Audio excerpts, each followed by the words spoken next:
Америкийн тусгай хүчний дэд ахлагч Жон Кенли Афганистанд ажиллагаа явуулж байхдаа орчуулагч Ахмед гэх жирийн бус нэгэнтэй танилцсан.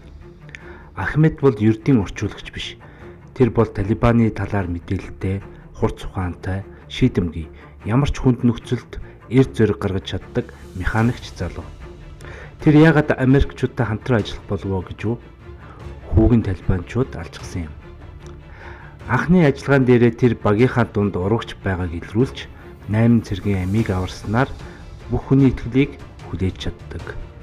Удалгүй Кенлигийн удирдсан багт зэвсгийн агуулга, тесрэх бодисын үйлдвэрлэл бүхий чухал байршлыг илрүүлэх нууц даалгавар оноогдоно. Гэвч ажиллагааны үеэр баг нь гинтийн дайралтанд өртөж бүх гишүүд амиа алддаг.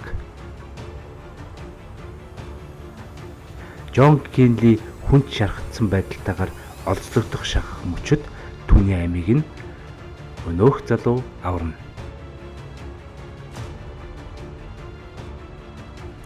Ахмед талибанчуудын хайгуул дунд уулын хад Бартат замыг давж Кенлиг үүрч, чирч, дагуулan олон хоногийн турш хүнд бэрхийг туулж явсаар Америкийн бааз руу хүргэж өгдөг.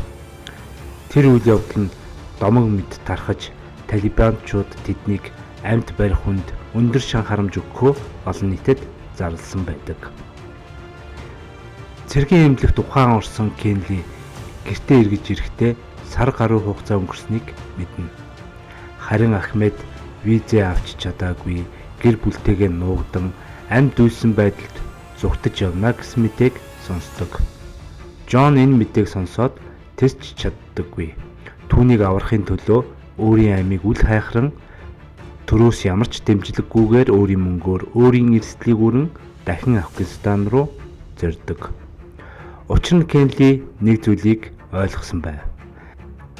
Намайг ямар ч болцсгүйгээр аварсан нөхөртөө би өртөө. Би чамайг заавал авчирна гэж өөртөө амладаг. Киноны үргэлжлэлийг оройгоос үзээрэй.